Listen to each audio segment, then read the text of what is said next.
Carolyn liked her nurse's training very much, and she made lasting friendships there. She was the only Christian in the class. All of them, rest of them smoked, except one. She was a doctor's daughter and didn't smoke because of health reasons. Her father wouldn't allow her to, as long as he was paying her way, so she had to wait until she was out of school. Smoking was the big thing in the 50s, sort of a status symbol. Bruce was working for Floyd with potato planting, cultivating, and so forth, and in the warehouse in the winter. He went up and stayed with Jean for a while and worked for one of her neighbors. In the spring of 58, he had to have hernia repair surgery, so he came home. Carolyn was dating some. She came home for 3 weeks in the summer, and also several weekends during the year, and she worked for Gladys Pauling at those times again, helping her with filing and so forth. Bruce had odd jobs as farmers and worked at Birdseye some. In July of that year, Crystal Maureen was born to Jean Jumble. So she was a cute little thing. She looked like Jean more than some of the rest of them had looked more like the Paulings. They were all nice, healthy little girls, and we loved them. And in the fall of that year, Dick and Jerry came back in our area. He took a job teaching at the Canisteo School. He took the new math teacher's job. The other one had retired. On December 31st of that year, the churches in the area had a watch night service that was held at the Canisteo Church. Carolyn and the young people from our church went to that. And there she met Lloyd Prentice, and that made a big change in her life. Carolyn was in her senior year of nurses training, and they wrote back and forth, and he came up on her days off and so forth. And along the latter part of January, she called home and said that she was engaged. And I said, "So soon?" And she said, "Oh, we're not going to be married till August." I told her to be happy there on cloud 9 because she wouldn't always be there. Later she told us that she told Lloyd she couldn't say yes until she had to tell him something. I've tried to imagine what must have gone through his mind. And then she said, "I have false teeth." She said he laughed and laughed.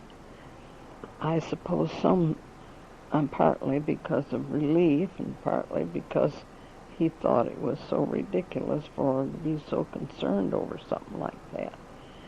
But it had always been very dramatic to her and a very hard thing for her to take. And she didn't think it was funny at all.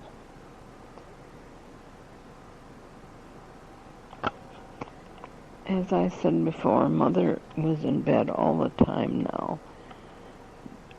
Dad took a great deal of care of her, and that helped so much. She was always so sweet and easy to take care of. She had angina, and back then they gave nitroglycerin, but you weren't to give it to them until you knew for sure that it was an angina attack.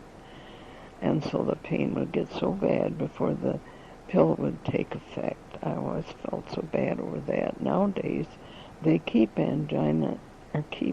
nitroglycerin in their system all the time, and that way they don't get that terrible pain that comes with it. We were making plans for Carolyn's wedding all the time. It was set for August 15th. She graduated from nursing training that year. And we went to that service, and that was a nice graduation program. They gave just one award instead of several, as they did in Jean's class. and she received that one award. It was called the Ideal Nurse Award. It covered all the different points of nursing. We're proud of her and so glad we could be there to see the ceremony and meet her other friends and so forth. In July, Mother died. It was so hard to see her go, and it was hard for my father, too. They would have been married 60 years in December. But of course, we knew she was out of her suffering, so we were thankful for that. And we knew she was in a far better place with Jesus than she ever had here on this earth. Now plans had to go ahead for Carolyn's wedding. The invitations, of course, were out. The church had had a shower for her in the spring. I had a new dress, and so did Debbie, and the little boys had their proper clothing. The men all wore dark suits, so that was easy to take care of. Jessie Eisman, a lady in our church, took care of the flowers. She did a beautiful job of that. Jerry Jack had the ceremony. Rebecca Prentice, Lloyd's sister, was maid of honor, and Doris Alsheimer and Pat were bridesmaids. Roger Ryder was best man, and Mulford Drake and Dick were ushers.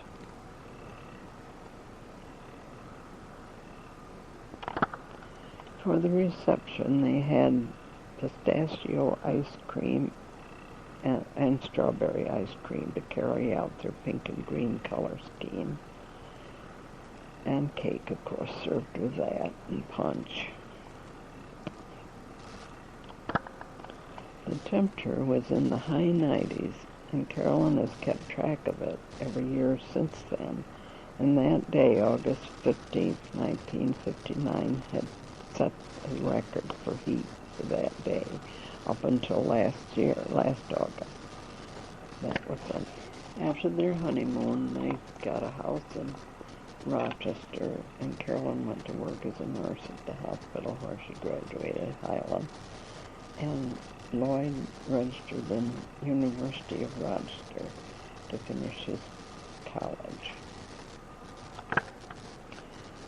For a number of years, my mother had a picnic in the summer to celebrate her family's birthdays.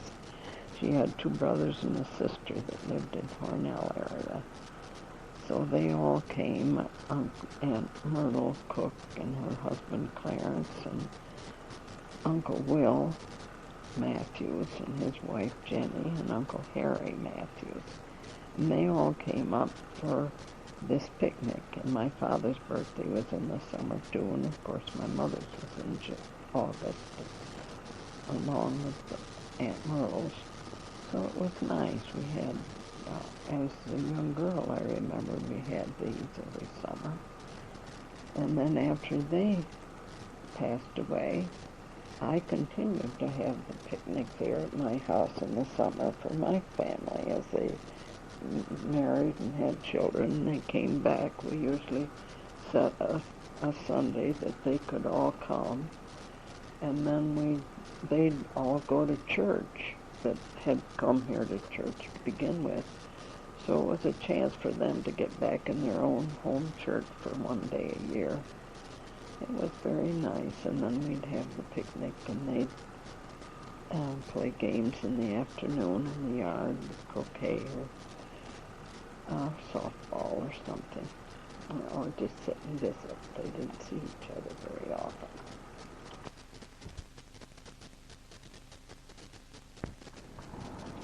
In the fall of 1959 was the beginning of Pat's senior year at Avoca. Sometime before this, there had been a Youth for Christ organized in Avoca, around a large area. There was one in Vulcan, Bath, and Jasper, and Artport. And in these different groups, they organized Bible quiz teams. They were each given a section of the Bible from which the questions would be taken, and they studied those. And the different quizzes were held on the Saturday night when the Youth for Christ met in these different areas. They were judged on speed and accuracy mostly. There was other things they judged on too, but that was the main way they were judged. Pat worked hard on this study. They'd be so happy when Avoca won. At the end of the year, in the spring, they would announce the Quizzer of the Year, the one who had answered the most questions correctly. In the Jasper Church it was held, the awards service was held this year. Pat won the Quizzer of the Year award. That was a nice way for her to end her last year in quizzing. Only high school students could be on the team. She had always wanted to be a teacher, so she applied at Geneseo Teachers College, they called it then, and she was accepted, but she really wanted to go to Houghton. She had majored in homemaking and not college entrance courses, so the school didn't think she could get in. But she had heard, several had told her that they would write letters of recommendation, so she applied and was accepted. She was so very happy, I remember over that. I was working at Birdseye still. I worked nights, and Pat started working days, so between us we managed to keep the fires at home burning correctly. Floyd had always wanted to go through the western states on a trip, and so we planned that maybe we could go this winter. He'd like to go on up through Washington State and down through California, but we know there wouldn't be time. He only had 2 weeks off in the winter, so we went through Illinois and Missouri and that way west and back through Texas and Louisiana and Arizona, so we covered a lot of states. We stayed in motels and took our food with us. The most we ever paid for a motel was $7. Most of them were $5 a night. There was no signs up saying no cooking allowed, so we took an electric fry pan. Fern had made a big batch of beef stew and put it in pint cans, and so we had that several times warmed up with the electric fry pan. We had eggs for breakfast. Cholesterol was not a word in our vocabulary at that time, so we ate eggs for breakfast and rich food for supper. But all of it we took with us. We ate in the restaurant 2 different meals on the whole trip. When we got out to California, we stayed overnight with the pastor and his wife that married us. That was a nice time. They had been gone from there for many years. 30 years, in fact, since they'd left there. They left shortly after we were married. We called home every Sunday night and Wednesday night to see everything was all right there.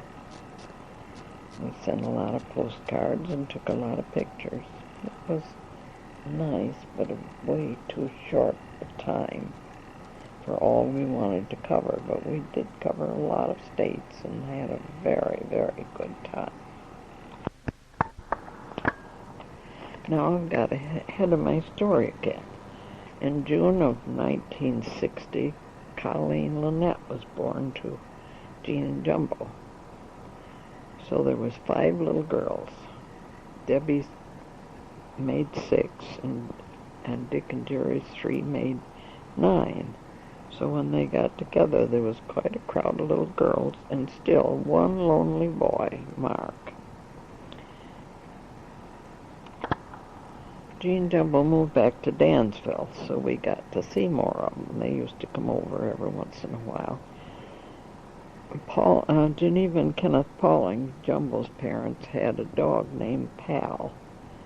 So sometimes Gene would say, well, we're going to Grandma's, and they'd say, oh, where are we going? Are we going to Pal's house or Debbie's house? We used to laugh about it. Geneva says, I guess we know where we stand. In September, Cynthia Ann was born to Carolyn and Walt. There was quite a contrast in their looks. They all had blonde hair except Chris. She had dark brown hair from the time she was born.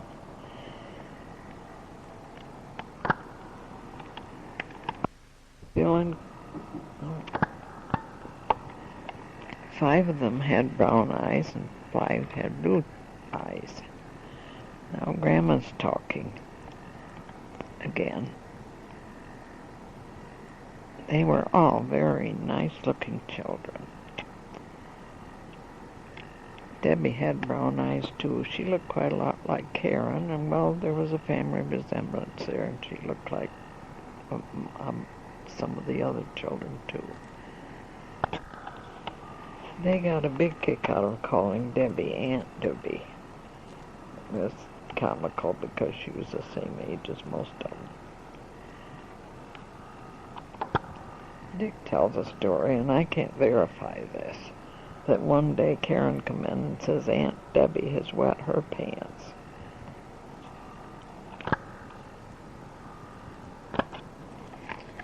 Pat finished her freshman year at college and went to work at Birdseye again this summer. Bruce worked for Lloyd. He had a car. He had a series of girlfriends. He also had other boys that he did things with, and they were not Christians. He knew the things he should do and should not do. He'd always been brought up in the church, but he chose to go the wrong way. They got to taking old iron and tin roofing and kind of things like that and sold them at places where they bought old iron. He was very naive. They got him to sell it so his name would be on the bill of sales, so he was arrested. He was really scared. I guess sometimes God has to make us hit bottom before we wake up. Dorothy Jones from the church and Dick Snavely from Youth for Christ both went to see him. He was ready and waiting to get things straightened out in his life and get back to serving God. He went to court several times, but he was finally put on probation. The others got prison sentences because of past troubles they had had with the law. He began going to Youth for Christ and into our church, and in the spring of '92 we met Aaron Dillon there at the Youth for Christ. He also went to work at Gunlocks in Wayland about that time. They wanted to be married right off, but we talked them into waiting till fall. And they were married in October. The wedding took place in the Southside Baptist Church. And that was where Aaron went to church. Cheryl Dillon was, Aaron's sister, was maid of honor, and Pat and Alice Franklin were bridesmaids. Dick was best man. Jumbo and Lou Aarons were ushers. They had a reception there at the church for them. They went on a wedding trip up Rochester way. And when they came back, they rented Myron Ryder's tenant house. That was a cute little place, and they set up housekeeping there and lived there for quite a while.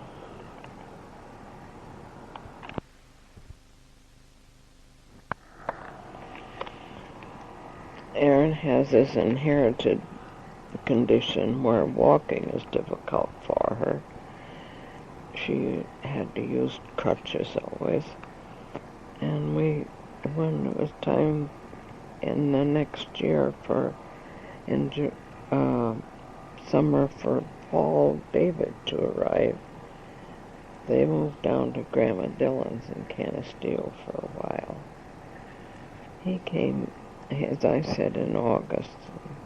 He was a healthy, nice little boy.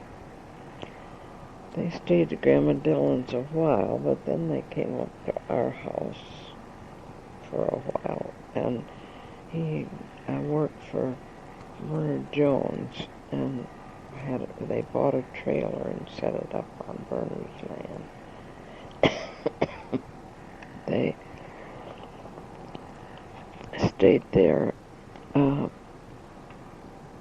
for some time, and then this was in '63. In the fall of '63, Andrew Henry was born to Carolyn and Lloyd. They were close in age, and they were always good friends. They didn't see very much of each other, but whenever our family gatherings came, they would always go off for themselves. And they seemed to have lots in common, and they grew up enjoying each other. As I said, not very often, but when they did, they always had a good time. They went hiking up the mountains together, the Adirondacks, and did things. And when they'd come to the family gathering, they'd always be off to themselves, just chatting away like old gentlemen.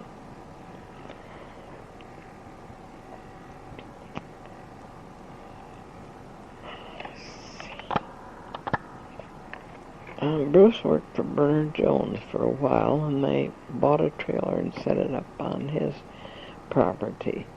They lived there until the fall of '64, and then they moved up to Rochester. Erin had a job doing filing and typing and so forth. Later she worked for Xerox. And a lot of that time, Paul Davis stayed with us, and they'd pick him up weekends. He was a lively, healthy little guy, and we just enjoyed him. Floyd always loved babies anyway. And he was there, and we had a good time. Floyd, Bruce had a job driving truck in Rochester, and Erin worked at her job up there. And then they moved down to Dyer Hill Farm, a house that belonged to Floyd, and they stayed there until in November of 1970 they bought a house in Wallace, and that's the home they still have now. In the summer of '66, Noelle Dortha came. She was a pretty baby, and we enjoyed her a lot too. She stayed with us quite a lot of the time. They during the week, and they pick her up weekends. In June of '64, Pat graduated from college. She worked for Birdseye, and she also helped Gladys Pauling with her filing and so forth, the same work that Carolyn had done. And she got a job teaching school in Saugerties, New York. That's down on the Hudson. So that was a lot of planning to go into that. She had to plan to take a lot of clothes with her. She wouldn't be coming home very often. And that same summer, Jean and Jumbo moved back to the Adirondack area. It was going to be different not having them there, but it would be nice for Pat and Jean to have each other close because where they lived wasn't too far from Saugerties, where Pat was going to teach.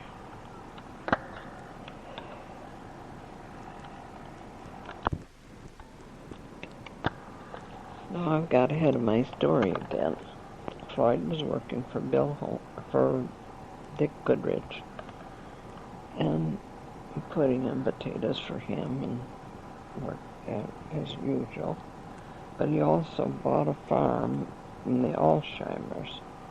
It was up on top of Dyer Hill and hadn't been worked for many years. They told him it would take 7 years to get it into production.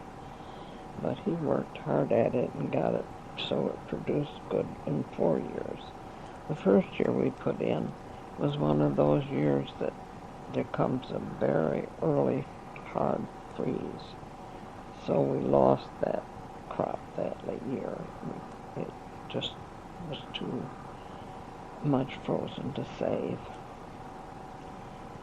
Then the next year we did well. He bought tractors and farm machinery to work it, and he still worked for Dick Goodrich too. Bruce worked on his days off. Dick came up from Canisteo and helped sometimes on Saturdays and so forth. Well, the early 60s, he bought a harvester.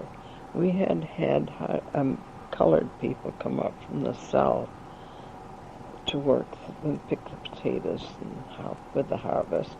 He built a labor camp for them up on the Dyer Hill farm there, and we had to get that ready every fall for them to stay in while they picked potatoes.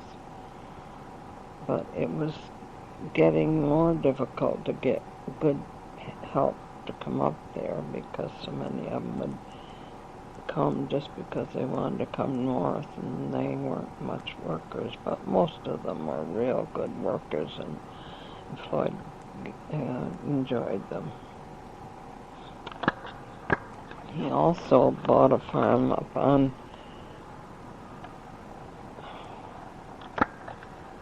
Job's Corners, the Coots farm it was called. That was a nice farm too. It had fruit trees on it and a big pond that someone else had dug before. We put trees all around that pond and went up there once in a while to have a picnic dinner. It was nice. It wasn't too far from our place. The first year that Gene and Jumbo were up there in the Adirondack area, we went up there for Thanksgiving, and Pat came up from where she was teaching school. That was nice. We enjoyed that. There was one interesting thing about that area up there. One of the houses they lived in had been a house that had housed people that were running away from slavery. They called it one of the houses in the Underground Railroad. In this house, one of the upstairs bedrooms had a closet, and out of that closet was a trap door in the ceiling where the had been a stairway. They could see where a stairway had been fastened to the wall. It wasn't there then. But they climbed up that stairway and went through the trap door and stayed upstairs until the next leg of their journey was ready for them. Gene's kids and ours had a lot of fun figuring how to get up in there and to see what it looked like up in there. It was a task because there was no stairs there then. Brian and Jared were 13 and 15 at that time, and Robin and Debbie were 9, and of course the other girls were 8 and 7 and so forth. So they'd all studied about the Civil War in school, and so it was especially interesting to them. Jumbo had been the nickname that he went by in the Boca and Haskinville area, and we always called him Jumbo down there. But when he moved up in the Adirondack or Champlain area, as we called it, he went by his real name, which was Shirley. So we tried to comply. Every once in a while we'd forget, but most of the time we called him Shirley. They had for some time wanted to go west and travel and take their children. They said they should do it then while they were still home. After they got to college, it would be hard to do it. So they began figuring ways they could do it. And they bought a delivery truck. I tried to remember what it would have been, but it was like a bread delivery truck. Jean was the carpenter of the family, and she put windows in it and made bunk beds and cupboards and clothes closets for their clothes, and made a table for them to eat on that would fold up when they weren't eating. And she had it all planned with, they each had one outfit for Sunday, and the rest of the time they just had play clothes that they kept in boxes, and they had, in their clothes closet, they each had one church outfit. They would always plan to stop on Saturdays, do their laundry for the week, and find a church and stay there overnight, and then go on Monday. They had invited Pat to go along with them. It would be a help to Jean some, but it would be very nice for Pat to have this trip out west too. So Pat had certain duties ascribed to her that she was supposed to do each day, and of course Jean had the brunt of all the work. They planned this for the summer of 1965. It was very carefully planned, detailed, and their route and everything was planned. In the spring of '65, Pat met a young man at church named Robert Crine, and every letter after that was full of Bob says this and Bob thinks that, and I think Bob thinks, and so forth. And we could see he was becoming very important to her, but she was going to go on this trip during the summer, and that was going to interrupt their courtship quite a bit, because it was going to take all summer. They gave us a route so we could send letters for general delivery in different places where they knew they were going to stop. And Pat wrote to Bob regularly, and he wrote back. So she got letters from him and from us. On the trip out, they got to California and saw sights all the way along there, and she wrote in detail, and so did Jean, and we kept up with them that way. They called home occasionally, so we knew they were all right. It was a nice summer. And then in August of that summer, Floyd was very busy with planting potatoes and so forth. He got very ill with pneumonia. He was in the hospital for between 2 and 3 weeks. He was real bad. And we had written them and told them, and they were on their way home because they had to be home the last of August, and so they were on their way home anyway, but they hurried up the last part of their trip. So to get here to see Floyd, they were real worried over him. His men that worked for him took over the work and reported to him every so often how it was going, and he got home. He still couldn't go back to work for a while. He was very weak. He had bought a potato harvester by then. We didn't have the colored people anymore. And the men ran that, and Floyd got back to work to sort of oversee the things. He couldn't work too hard for a while. He was still real weak.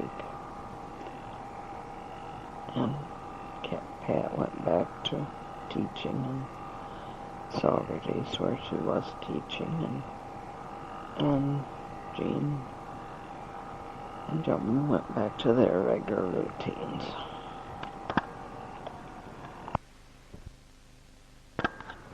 Around the Hassenville, Neals Creek area, there was a big group of young people in there from 9 or 10 up to 15 or 16. And they used to very often meet at Evans's house next door to where we lived. They had a big pond in their yard, and they always invited the kids to come there and go swimming. And they did that real often. Earl had made a raft, and they would go out in the middle of that and use that for a diving board, and they just had a great time. The ones that were good swimmers did that, and the ones that weren't so good swum from the shore, and they had a nice time going there. Earl had trouble with coons eating his corn, so he had put a wire around the cornfield that he hooked up directly to the 110 volt from the house, and to try to kill the raccoons as they came to eat the corn. I didn't know about the 110 volt. Helen had told me about the wire, but we had a 6 volt fence around our cow pasture, and I just assumed that's what it was. I didn't give it another thought.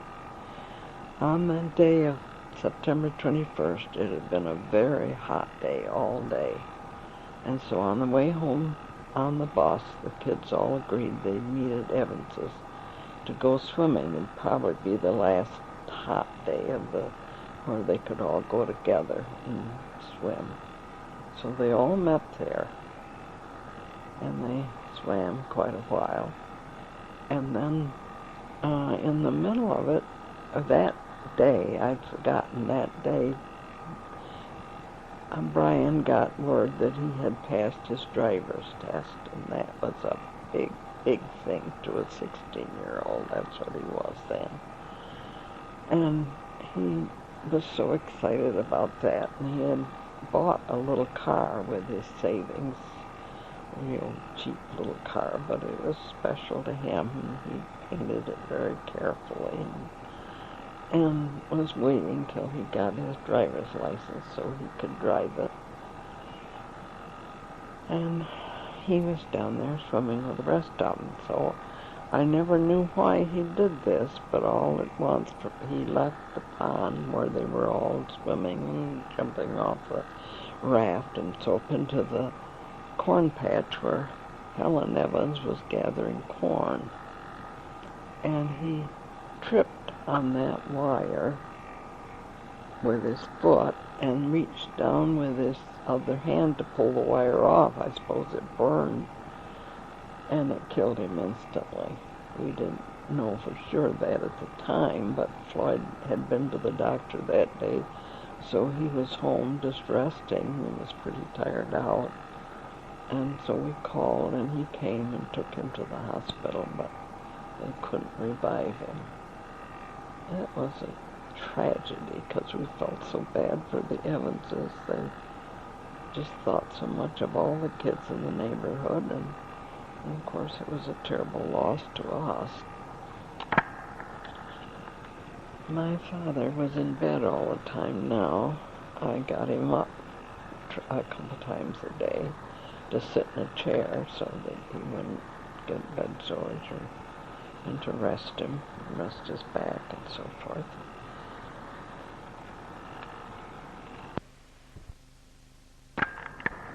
Pat and Bob's romance was running along like we'd expect it to, and they had sort of decided to be married in December. But then when this happened, Pat was so heartbroken over it. She thought so much of Brian that she didn't want to get married until later, so they postponed it till spring. The funeral was on Friday of that week, The whole neighborhood turned out to come to our house and offer to help in any way they could, furnish food. People I didn't even know sent in casseroles. And of course it was good because the family all came home. Carolyn Lloyd and Jean Shirley and like that, so that we needed the different food that was sent in, but I just appreciated it so much. Everyone was so good to us. I never realized how much it helps when someone comes just to offer a word of comfort at a time like that.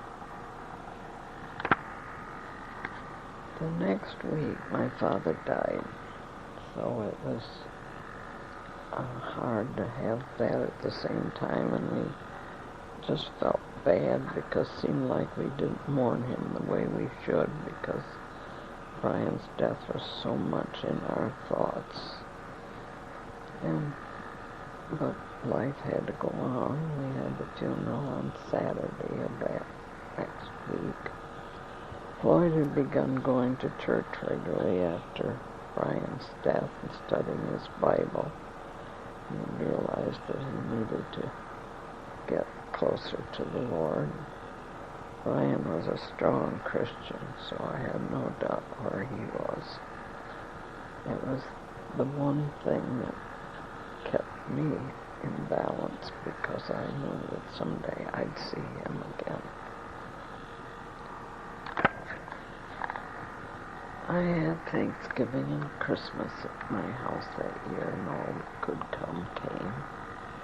It was a time of getting back and trying to go back into our normal way of living. We still mourned Brian and my father, but life has to go on.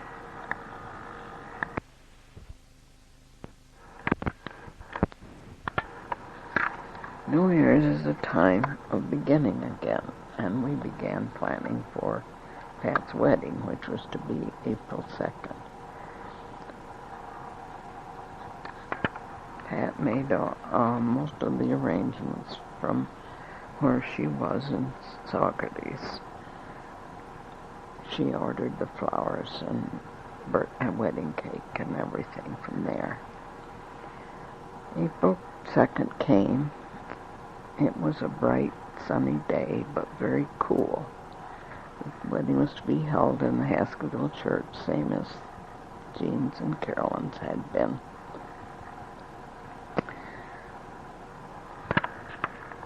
Harry Berger was our pastor at that time. He performed the ceremony.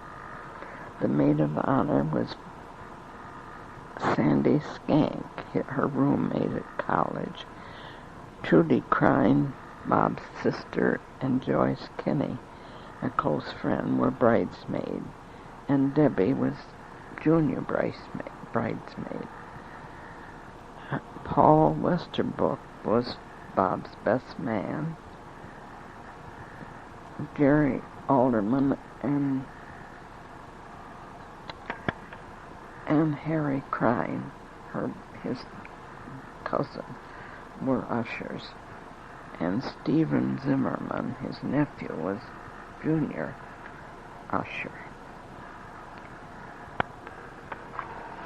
Erin Alderman, Bruce's wife, played the regular familiar wedding music on the organ. The reception was held in the basement.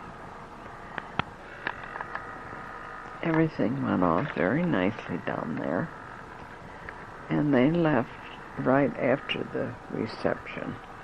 They didn't open their gifts there that day because it would make the day too long. They were going to Florida on their honeymoon, and they left in Bob's brand new car. So we got back to our regular routine. Jerry and Debbie got back into school. Floyd got back to planting potatoes again. And Vernon stayed down a few days with us, so that made it nice.